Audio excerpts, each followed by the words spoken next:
আল্লাহুম্মা সাল্লি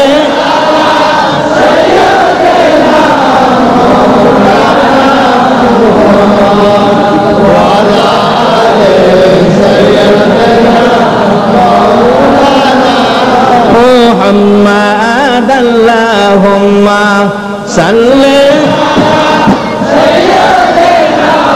مولانا محمد وعلى آل سيدنا بلغ العلا بكماله كشف الدجى بجماله أصلت جميع خصاله صلى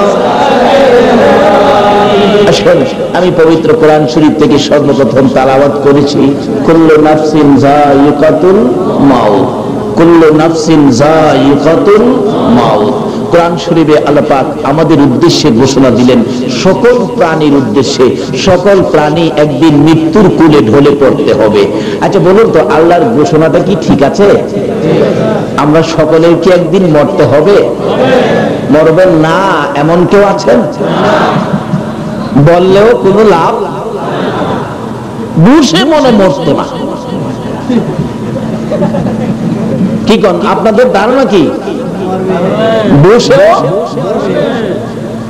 কারণ এটা এমন একটা দেশ, এদেশে আসা যায়, থাকা।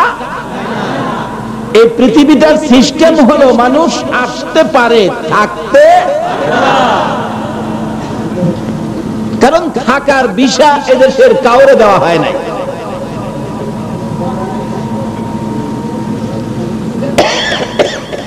কিন্তু যাইতে যে হবে এটা তো নিশ্চিত।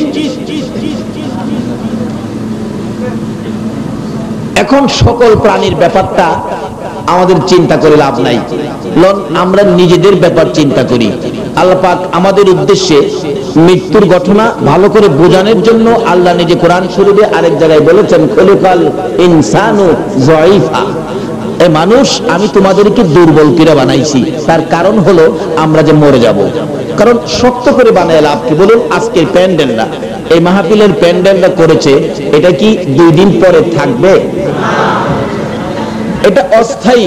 এই জন্য যে ফিলারগুলি মাটি মাঝে রাখছেন প্যান্ডেল করতে গিয়ে, এই ফিলারগুলি কি আরসিসি ফিলার দিয়েছে? কিসের ফিলার? বাঁশের ফিলার। কেন? এটা তো কালকে খুলেই ফেলাবে, এই জন্য আরসিসি ফিলার দেয় নাই, হালকা ফিলার দিছি কোন রকম। আল্লাহ বলেন সকল প্রাণীও মরে যাবে, তোমরাও তো মরে যাবে, কেউ থাকবে না। কাজেই তোমাদেরকে আমি মজবুত করলাম না, আরসিসি ফিলার দিয়ে বানাইলাম না, বানাইলাম একবারে দুর্বল করে, খলিকাল ইনসানু যায়িফা, নরম করে দুর্বল করে বানাইলাম, কারণ তোমরা তো মরেই যাইবা। এখন লোক জিগায়, আল্লাহ যে বললো আমরা দুর্বল করে বানাইলো, কি দিয়ে বানাইলো? জিগাইলাম প্যান্ডেলের পালা কিসের দিল? আপনারা তো বলে ফেললেন বাঁশের পালা। তা আমরা আল্লাহরে জিগাইতে পারবো না, আল্লাহ আমরারে কি দিয়ে বানাইছো? কি বলেন? আমরা জিগামু, রাজি আছেন তো আপনারা? হ্যাঁ, একবার জয় জিজ্ঞেস করে নেবো। অন্য নবী রাসূলের উম্মতেরা আল্লাহরে জিগাইবার সাহস পাইছে না, কিন্তু আমরা যে আখেরি নবীর উম্মত, আমরা কিছু জিগাইবার সাহস, শুধু এখানে না তো কবরেও জিগাইবার সাহস আছে। গাউসে পাক কবরে যখন শুইলেন, আল্লাহর ওলি গাউসে পাক যখন কবরে শুইলেন, কাশফওয়ালা ওলিরা, অন্তরের চক্ষু যাদের খোলা, তারা কবরের চারপাশে দাঁড়ায় রইলেন। মুনকির নকির আইসা কি জিগায় দেখবে। আইসা বলেন তোমার রব কে? গাউসে পাক কোনো কথা কয় না। আবার জিগাইলেন তোমার রব কে? কোনো কথা কয় না। 3 বারের মাথায় যখন একটু রাগ হইয়া গেছে, মুনকির নকির এমনি দৌড়ারে থাপাদা দৌড়ছে। বলুন তো আল্লাহর ওলিদের ধরা কেমন ধরা হবে?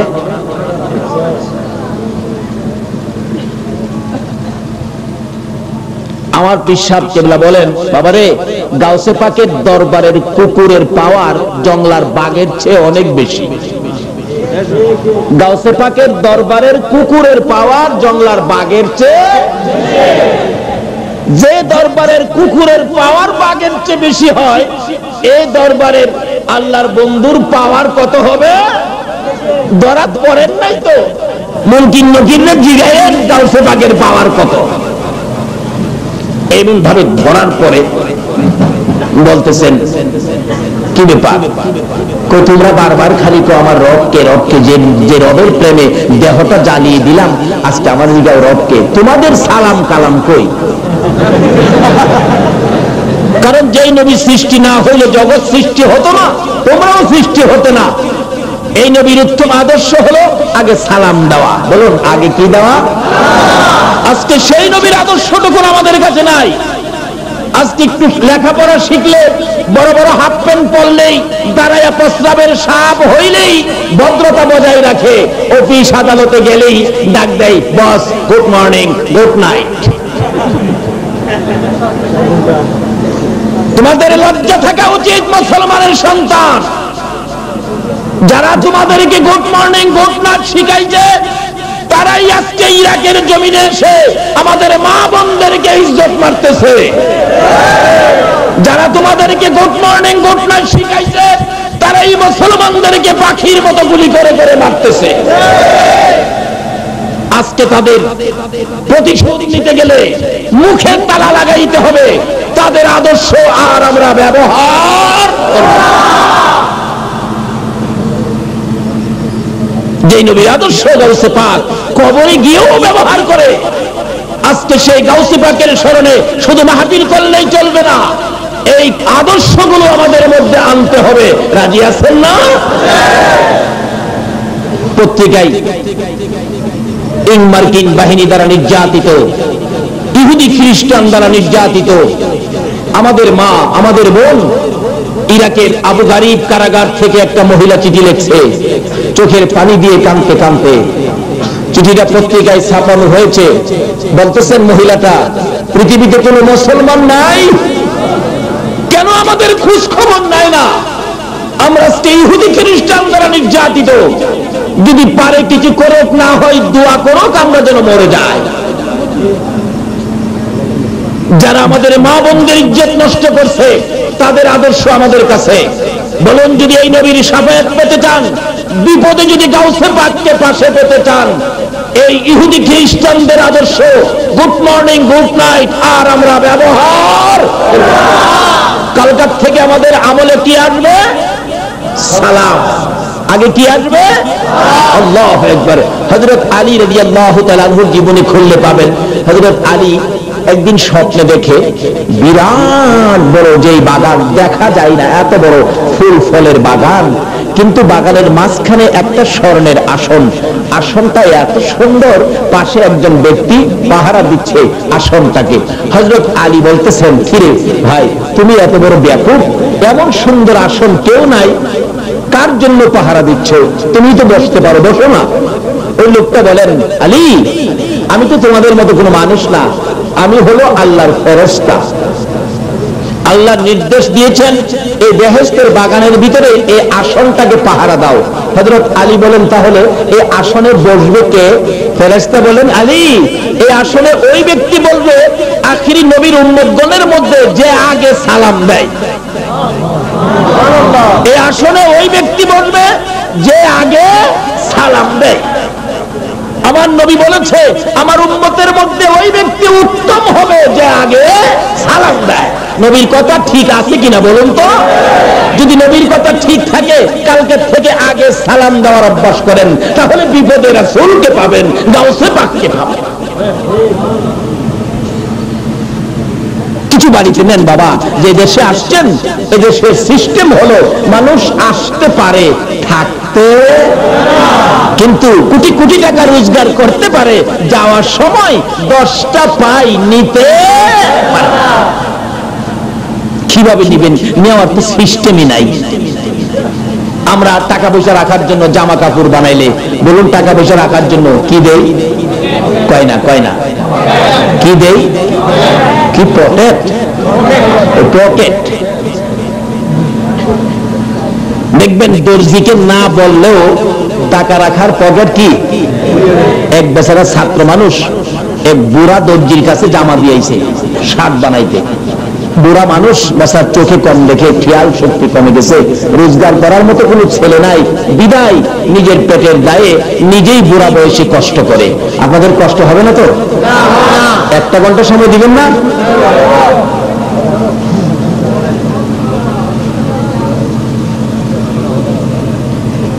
শার্টের মাপ দিয়ে আসলেন, দর্জি তো শার্ট বানাইতে গিয়া ভাবতেছেন শার্ট যে দিয়ে গেল ছেলেটা, শার্ট কি ফুল হাতা বানাবো না হাফ হাতা বানাবো, এটা তো আর জিগাইলাম না, ছেলেরাও তো বললো না।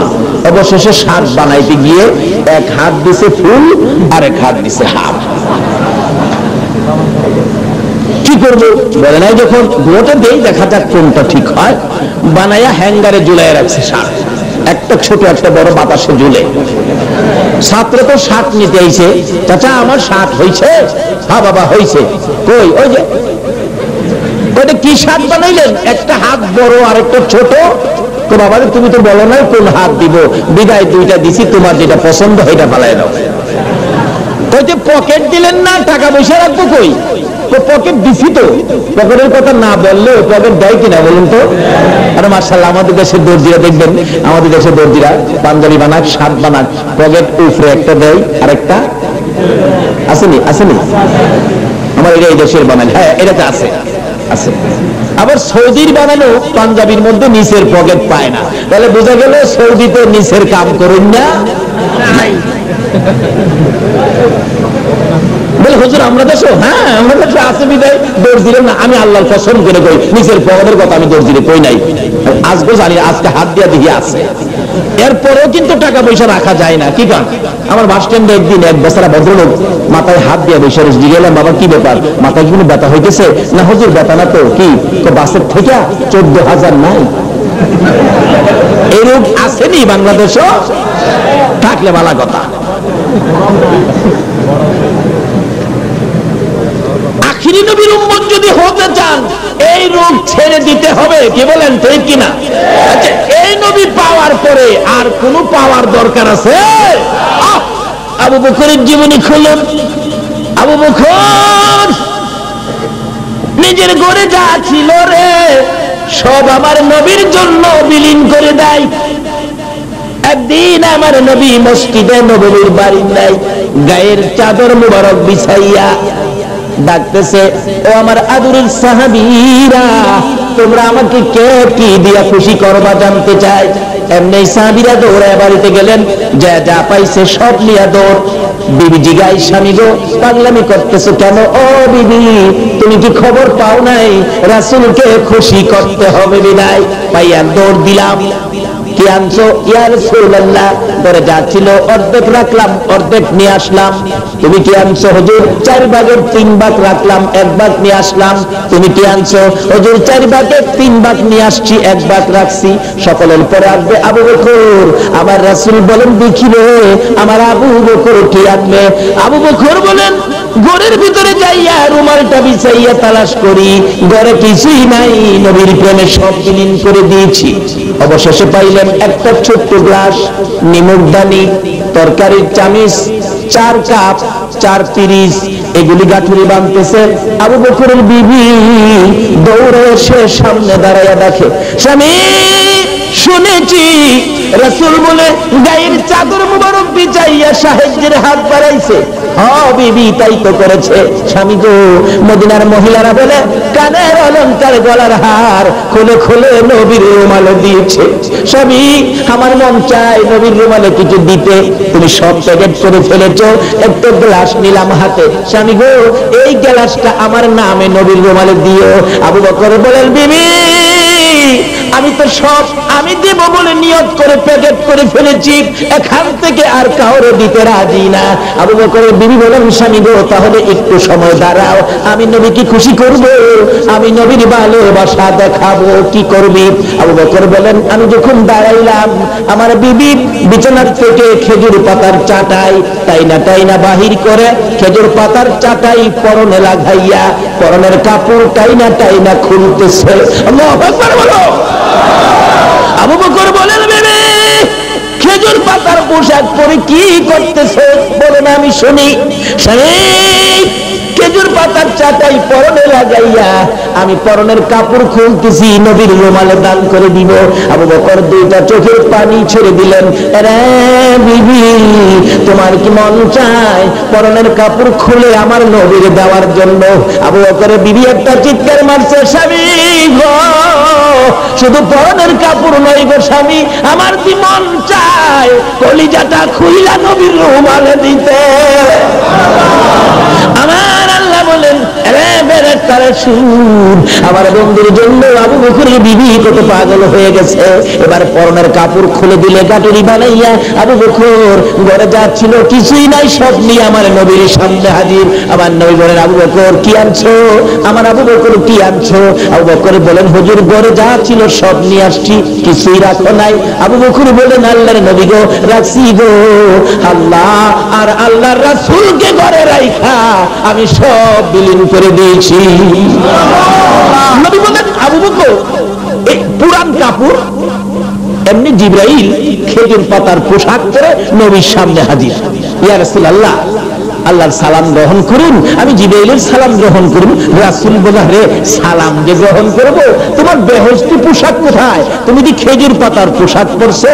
জিবরাইল বলেন, হুজুর শুধু আমি না, আরো গ্রহণকারী ফেরেশতা সহ জান্নাতের হুরিরা সহ আজকে খেজুর পাতার পোশাক। ইয়া রাসূলুল্লাহ, এই যে পুরান কাপড় দেখতেছেন, আবু বকরের বিবি আপনি নবীর ভালোবাসায় খেজুর পাতার পোশাক পরনে লাগাইয়া পরনের কাপড়টা খুলে আপনার জন্য দান করে দিয়েছে। যে আবু বকরের বিবি আপনার ভালোবাসায় খেজুর পাতার পোশাক লাগাইয়া পরনের কাপড় দান করেছে, ওই আবু বকরের বিবির ভালোবাসার পুরস্কার আবু বকরের বিবির ইজ্জত রাখতে যাইয়া আজকে আমি জিবরাইল সহ আর বহনকারী ফেরেশতা সহ আল্লাহর বন্ধু গো, জান্নাতের হুরবালারা সহ সবাইকে আজকে আবু বকরের বিবির সম্মানে খেজুর পাতার পোশাক পরাইছে। এই নবীর ভালোবাসায় লাভ হয় না লস হয়? আজকে সেই নবীর আদর্শ আমাদের মধ্যে নাই। তাই বলতেছিলাম, আসুন এই নবীর আদর্শ আল্লাহর ওলিরা শিক্ষা দিয়েছে। কাজী কবরে তো যাবেন, কবরে কিভাবে গেলে কবরটা শান্তিময় হবে এটা বোঝার জন্য অল্প সময় আমি আলোচনা করব, আপনাদের কষ্ট হবে না তো?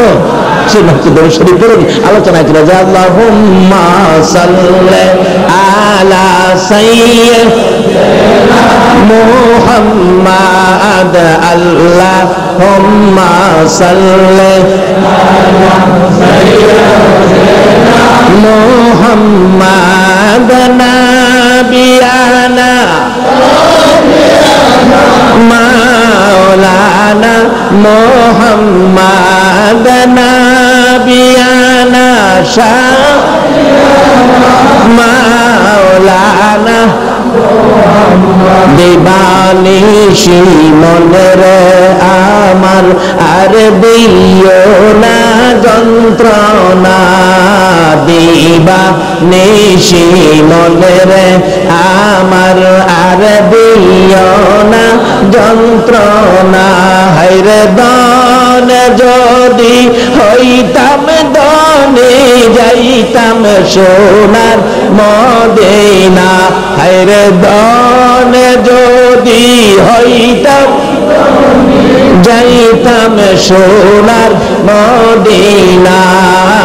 আল্লাহুম্মা সাল্লি আলা সাইয়্যিদিনা বালাগাল উলা বিকামালিহি কাশাফাত দুজা বিজামানিহি আসলাত জামিউ ফসালিহি সাল্লাল্লাহু আলাইহি। ছেলেটা কয়, চাচা 60 হাত একটা শুধু একটা বড় দিলেন, টাকা পয়সা রাখবো কই, পকেট দিলেন না? মুরব্বি কই, বাবারে পকেট তো দিছি, কই সামনে তো পকেট দেখি না। আমার তো খেয়াল আই রে বাবা, পকেট দিছি। ওই ছাত্রটা জামাটা নামায়া দেখে পকেট তো দিছে ঠিক, কিন্তু পকেট সামনে না লাগায়া পিঠির মধ্যে লাগাই। তো যাই হোক, পিঠে হোক আর পেটে হোক, পকেট লাগাইছে। তো আমি আপনাদের কাছে প্রশ্ন, যে কাপড়টা শেষ বিদায়ে পরবেন, যেটার নাম হলো কাফন, ওই কাফনটা যেদিন আপনাকে আমাকে পরাবে, বলুন তো পিঠেই হোক আর পেটেই হোক, কোন পকেটের ব্যবস্থা কি হবে? 10টা টাকা নেওয়ার মতো কোন পকেটের সিস্টেম কি হবে? একেবারে সোজা। 10টা পাই নেওয়ার কোন পকেট। তাই যে দেশে আসি সিস্টেম হলো আসা যায়, টাকা রোজগার করে কোটি কোটি টাকার মালিক হওয়া যায়, যাওয়ার সময় 10টা পাই নেওয়া যায়।